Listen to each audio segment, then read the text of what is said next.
Ku është ky bunker? Ku ka qenë më saktë? Mu në qendër Tiranës. Ka qenë bunkeri gjerman. Mu në qendër Tiranës. Ata e kishin fortifikuar shumë Tiranën, që është e vërteta. Bile kishin mirosur disa pika të rëndësishme për t'i hedhur në erë. Dhe këtu kishin vendosur një gjerman aty mu në qendër të sheshi Skënderbej. Po pra, po shikoj është bashkia aty. Tani pasi e asgjësuar në atë gjermanin që ishte brenda, se ai edhe pasi kanë forcat gjermane, ai vazhdoi të qëndronte aty. O sa e bukur. Do të thënë, forca gjermane ikën, ai qëndronte dhe qëllonte. Ai qëndroi aty disa orë, edhe qëllonte. Wow. Prandaj partizanët. Pa ai nuk e dinte që kishin mbarë luftën. Po i dinte ai, e mori vesh, po kush vendosur me vdek, edhe partizanët e rrethuan dhe i gjetën në mënyrë dhe e vranë.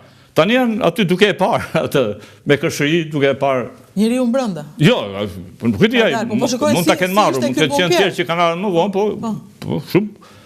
Asa, ky mund të ketë qenë, ata kanë vënë mina, kanë vënë kudo, mbasi kanë ikur, kanë pasur. Kanë vënë mina, edhe ideja e tyre ishte të hidhin në erë shumë objekte në Tiranë, nuk e arritën dot, në fakt.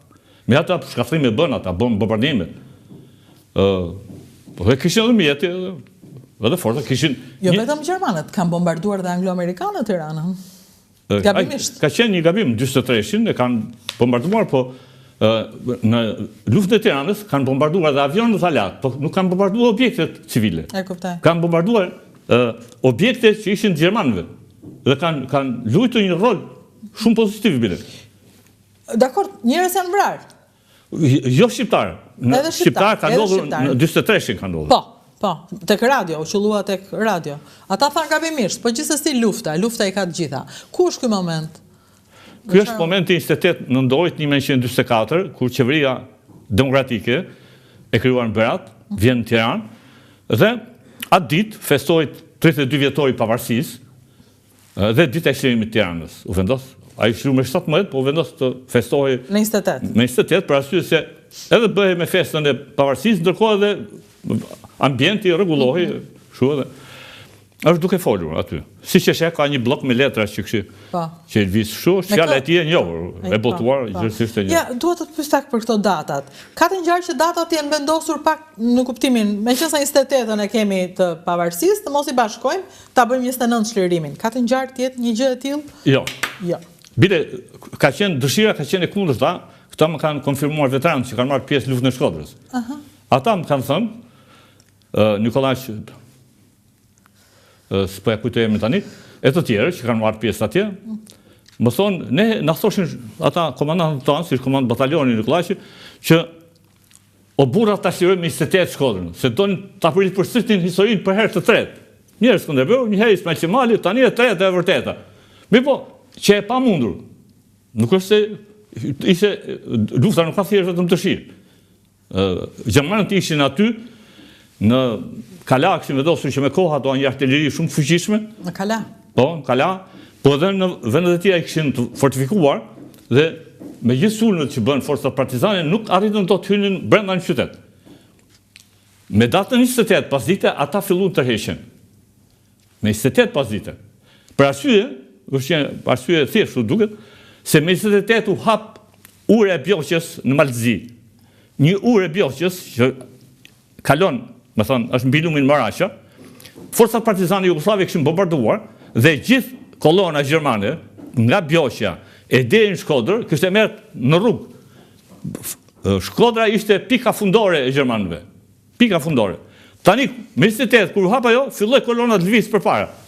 Po nuk mund me një herë të kalonin edhe këta përpara, se si ishte kishin 3.000-4.000 forca gjermane ishin grumbulluar në Shkodër. Shkodër. Po plus edhe disa tjera të këtyre kolaboracionistëve tonë, Shkodra ishte e mbushur brenda me forca. Partizanët ishin 6.000 forca partizane që luftuan.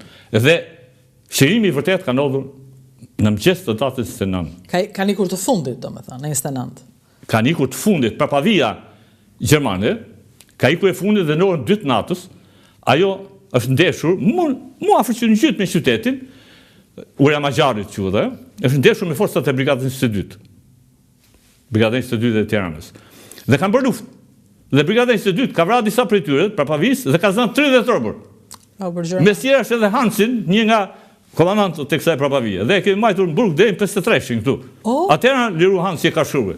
Ta dëgjoj pak të historinë. Do me thënë, njëri prej njerëzve të kapur robë në 29 nëntor 44 është Hans, nuk ka di emrin tani, po Hans quhe, komandanti, edhe ka bërë burg Shqipëri deri në 53. Deri në 53, ka dalë ai në gjykim, është gjykuar? Me siguri. Me siguri dhe të nuar. Pastaj e ka ndërguar në Gjermani në 53-ën, është shkëmbyer. Edhe deri në 56-ën ka pas lirimi përfundimtar ka ndodhur në 56-ën. Kur Adenaueri dhe Ushovi u morën vesh me njëri tjetrin më në fund që robërit e dy palëve të shkëmbeheshin. Në Bashkimin Sovjetik ishte mira, qindra mira robër. Kështu që edhe Shqipëria u detyrua disa që i kishte hala, për shembull El Sako, që ishte sekretarja e generalit më të madh në Tiranë, ishte zënë rob duke shkuar në Kosovë. Ishte një autokolon me makina dhe partizan e sulmuan, e brigadës 5 dhe brigadës Lumës, e sulmuan dhe zunë rob 3 gra. Njëra nga këta ishte El Sako që ishte sekretarja. Gjermanët bën përpjekje që të mund t'i shkëmbeni. Edhe partizanët, edhe shtabi përgjithshëm ishte dakord, që të mund të bëjë një shkëmbim. Dhe u kërkuan që të lironin 104 partizanët që i kishin marrë, 104 shqiptarë, se ishin gjithë partizan, ishin njerëz thjesht, kishin arrestuar në Tiranë, në Shkodër, në Durrës, edhe quar në Prishtinë, kampin e Prishtinës. Kampi i Prishtinës ishte një kamp vdekje. Traftativat me to nuk shkuan ashtu si duhej, ata që bën. Pa i përfundu këto traktiva, i vranë. Njëherë vranë 26 prej tyre, pas ta vranë 50 tjetër, një dy veta mundën me shpëtuar. I vranë, të gjithë. Edhe sot, her pas here, vit për vit, shkojnë pasarësit tonë, veteranëve e të tjerë, shkojnë qoftë në Kukës, te ure e Lumës, aty ku janë vrarë këto 26, po edhe si vjetë ishin edhe në Prishtinë ku? Në Prishtinë, në kodrën e diellit. Te kodra e diellit? Po, aty ka qenë atëherë kampi. I Gjermanëve aty ku vranë? Një kamp pune shumë i rëndë. Dhe ata i vranë robërit shqiptarë? I vranë. Ndërkohë, çfarë bëm ne me robërit që do këmbenim? Ne i majtëm ato. Më fal, ku është këtu në Kukës jemi? Kjo është brigada 24 të Kukës. Në Kukës, po. E vura, sepse siç është si një lule bukur që ka mbirë mes maleve. Dhe dhe është e tanishme, si vjetëshme. Qërë bu me Elsën, me sekretaren? E liruan këto dhe iku, ajo në Gjermaninë lindore, perëndimore. Kur? Më pas? 56. 56 në liru ajo. Gjithë të kohë ka qenë në burqet shqiptare. Po, kanë qenë, po kanë punuar. Ne ata Gjermanë që i kishim këtu në burgje, i kishim vënë shtetin punë. Kjo praktik ndishte në gjithë vendet e botës. Që këta njerëzit e kapur robë punonin? Po të punonin, se tani që kuptim kishte që të mos punonin, sepse këta kishin shkatruar boll. Tani s'paku një pjesë ta kompensonin. Çfarë pune bënte Hans për shembull? Hans dhe, që e Elsa, nuk e di, nuk e majme. Po bënë punë bujqësi, për shembull, ndërtonin ura. Blekade i filmtonin që flet për ndërtimin e urës. Dhe ura që shkatruan fillon të disa ura, jo të gjitha. Ndërkohë, Hansi bie që tjetë dëshmitar, ai ka qenë dëshmitar i faktit që iku në 29. Po patjetër, edhe kjo ka shkruar edhe kjo. Edhe ajo ka bërë kujtime. Po, ka shkruar kujtime, Pra, i kemi në Shqip këto kujtime jo? Nuk e di. Ndërkohë Gjermanët, në dokumentet e tyre, dhe kjo është shumë e rëndësishme, kanë thënë hapur që atëherë në raportet që i dërgonin çdo ditë komandës lartë Wehrmachtit në Berlin. Unë dhe kolegët e mi kemi parë, që janë botuar edhe në internet ato. Thonë hapur, 29 nëntor liruam Shkodrën. U tërhoqëm nga Shkodra, është e saktë. Mbi gjitha, është edhe një tjetër. Negris ishte një nga këto drejtuesit fetar të Kishës Katolike, ishte në Shkodër. Ai, po atë datë, me 29, pas dite ka bërë një letër Kishës Katolike në Rom. E i thot, sot në 4:30 ikën Gjermanët. Tekstualisht. E kuptaj. Negris nuk kishte në interes. Ti ashtu këto gjëra. Përkundër. Edhe dokumenti i tij origjinal, letra e tij origjinale është në arkivat tona. Po, dua të flas pak për çlimin e Tiranës. Tani i kaluam ato fotot, po të lutem rikthej edhe një herë. Po të them edhe një të fundit. Po.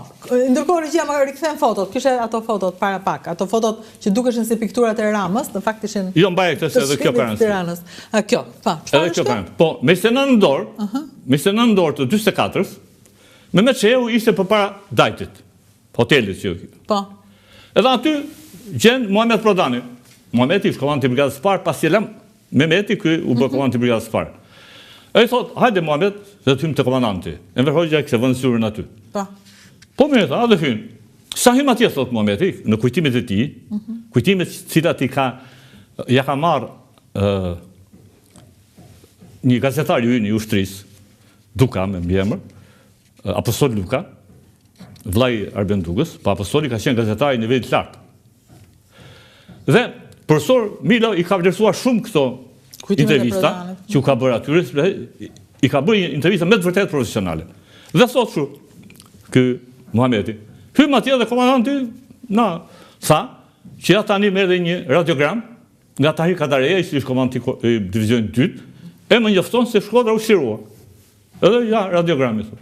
E kemi pa me sytë tonë, thot. Pa. Pastaj prej aty kjo fjalë shkoi te na konspiruar e shpallin në atë tubimin, mitingun që ishte bërë, se rinia po festonte pavarësinë. E kuptoj. Dhe çlimin e Tiranës ishte shpallur 3 ditë festa, me rast të çlimit të Tiranës dhe pavarësisë kombëtare.